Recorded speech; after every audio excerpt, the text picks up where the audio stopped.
Hi and good evening, everyone. My name is Albert, and this is Vlogs About Nothing. Thank you very much for taking the time out of your night to join me. I really appreciate it. I'm fresh off of half a breakfast burrito. Yeah. I only eat like five things. It's insane. Breakfast burritos are one of them. And a really good and cool topic to talk about. So I think we're going to hit that up this evening. But right now, we're going to talk and delve into the idea that America's one big scam. Okay, so here's the thing. I always preface these kinds of videos in this way. I'm a joke. Don't listen to me. Thank you for watching my show. And if you did want to listen to me and just open up your ear just for a couple of minutes, 8 to be specific, we can talk about why I think America is turning really quickly into like a cesspool, into a scam. And it's unfortunate because, just to preface, I love America. I love the place that is here because it just provides a lot of different opportunities for people that might not otherwise be able to experience these kinds of opportunities in other parts of the world. So I give credit where credit is due. In America, so long as I've known it, right? And I'm 37 years old. I'm from a state that's only been a part of this country for a little more than 100 years. That state being New Mexico. We're the 48th state. We came to be a state in 1912. Just for those of you who, maybe did not know. So, and that's okay. That's why I'm here to tell you. But regardless, I'm linking the description below to a few different videos. But the biggest industry that I want to talk about first is the airline travel industry. And so, if you're as old as I am, which is pretty old, I mean, I'm approaching middle aged him. I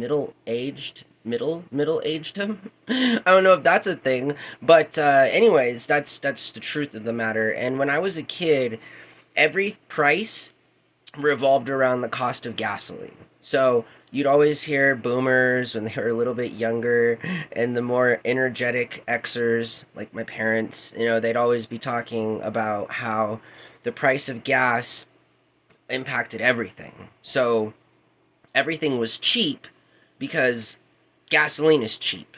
That was the kind of common idea, I would say, that prevailed in the 80s, the 90s, and the early aughts.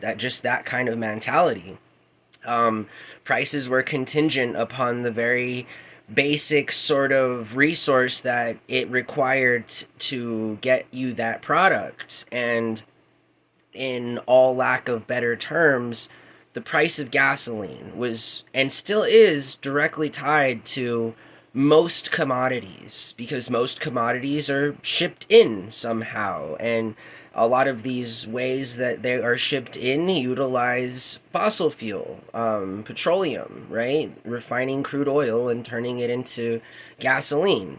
And so that's just how the world works. And if you haven't noticed, I bring up the gas stuff because for a long time, there were books written about it, there were academic studies, there were dissertations, I'm sure, of how the price of gasoline should be X amount. Instead of being, $3 a gallon, its true cost should be $21 a gallon or something, just because of the climate cause, like the impact that it has on the climate and all of these things. But then, like, the thing is that gas has remained cheap. If you go outside right now, a gallon of gasoline is under $3 in most places here in America. So even after inflation, the cost of gasoline has not really gone up that much, which is and should be good news. That should be good news. It means that, or it should mean that things remain cheap because they are cheaply brought in. So, in order to sort of keep the money game we got going on here, it has to be cheap so that other things can be cheap, so that people like you and I can spend what little money we have on these cheap things. That's how it works. That's how it always has worked until I'd say the last 15 years or so. And what we're seeing now is a complete take apart of our entire economy by rich people who are literally treating our economy like a car that doesn't run, and they're trying to piece every item out for the most amount of money they can because they know it's garbage and they know it's junk and they know that nobody can drive it again, but there's still some value in parting out that vehicle, right? And I don't want to compare our American economy to the parting out of a vehicle because that's ghetto. That's a very ghetto thing to do. And I'll say it because I'm a working class poor man. I mean, I've my father, like, people do that, and again, why do we have to do that? Why do people have to resort to all of these different methodologies of making some money? Like, why must a person get a car and piece it out for parts to make money? I mean, it may sound kind of like clever at first, right? But then you learn that that might be the only way to make money, so that's what you do, and then at the end of the day you get all the money, no one else has anything to spend, and you don't even have any parts to part out anymore. That's what happens. And the problem with parting out that vehicle is now you have no vehicle at all. It's just a bunch of parts in different places that are unassembled and matter zero as it concerns the actual intrinsic value of that vehicle and what it could or could not have done if it were properly fixed, you feel me? Or properly discarded, so that it could then be revitalized or upcycled into a different kind of vehicle or something. And so I'm just saying that, like, it's a scam. Now, America and the airline industry in particular, tickets continue to go up.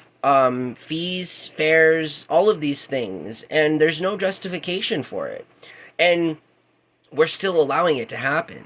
So again, it's just kind of weird when, like, prices are high because there's a reason for it, the reason being that oil is too expensive or whatever. So yeah, your pound of bacon at the grocery store might cost $5 more, right? I get that concept. I get the concept. So why is it that as an American consumer, we enjoy zero benefits as it concerns, like, when the economy's doing good?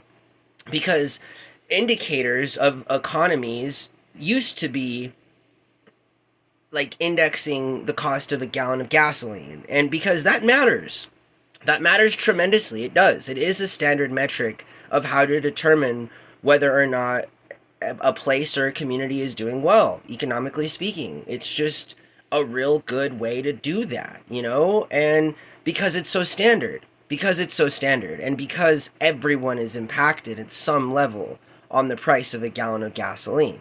So when the price of a gallon of gasoline remains at the same level it is or historically has been since the 90's, taking into account inflation, why are things so high? Why are prices so high? Why do airlines continue to generate billions of dollars in profit from arbitrary fees and, made up other rules that have nothing to do with just getting on that plane and getting you safely to your destination? I'm not sure. I'm not sure why car manufacturers think it's an appropriate time to charge customers $50,000 to $60,000 to walk out with a brand new car, knowing that that brand new vehicle not only costs less than it did historically, but also is a worst performing vehicle that you're selling for more money. So again, I mean, there's the whole debacle with Jeep, right? With Jeep being the leader in the world currently for gouging people, and taking advantage of a brand that, historically speaking, was a really good brand. And because of its new owner and ownership, they've now turned into, I mean, everybody's a Musk boy, right? Everybody wants to turn into this robber baron. I mean, I don't know what it was like to live in the 1920's. I know I look a little bit old, but I'm not that old. And but still, it's sort of like, is this the way it was? Just like a bunch of rich people, like, gouging everyone for anything they could, and then What'll ultimately happen is the economy crashes. These rich people take the money they have and they've hoarded, and they're going to continue to live their life in the best way possible, while the rest of us have to deal with an economic fallout that could quite possibly be worse than any depression we've ever seen. We're talking about unemployment rates. We're talking about the cost of Medicare, the cost of food, the cost of a gallon of gasoline, all of these things. And I'm just saying that I feel like our country is perversely engaged in criminal behavior that has no end in sight. I mean, it's almost like it's just getting started. Are Donald Trump and Elon Musk right now at this very second talking about how they're going to dismantle the American economy, pardon every treasonous person that took place in the very treasonous thing that took place on January 6th? I mean, these are the conversations they're having, right? Like IRL. And it's not okay because they're talking about a system, in my opinion, that has historically done a lot of good for a lot of people. And it's always a fight with these guys. Why is it always a fight with rich people? Historically speaking, rich, weird white people who are hell bent on taking advantage and control over things they have no business in. It makes zero sense to me. It should make zero sense to you as well, because we're ultimately the ones who have to micro play out in this world that they set the rules for. So it's kind of a big deal. Yeah, it's kind of a big deal when the holidays are coming, and, historically speaking, we should now be at a time where more people than ever should have the opportunity to get on an airplane and go visit somebody, but yet, because of paywalls and gouging customers, the only people that are able to fly still are the only people who've ever been able to fly. I mean, how in that in itself is that not a huge part of systemic racism, systemic discriminatory practices set forth in a socioeconomic way for those of us who have nothing? Like, I think about these things. You know what I mean? And it bothers me. And I try to do my best to put a smile on my face and just sort of talk about it in a humoristic kind of a way.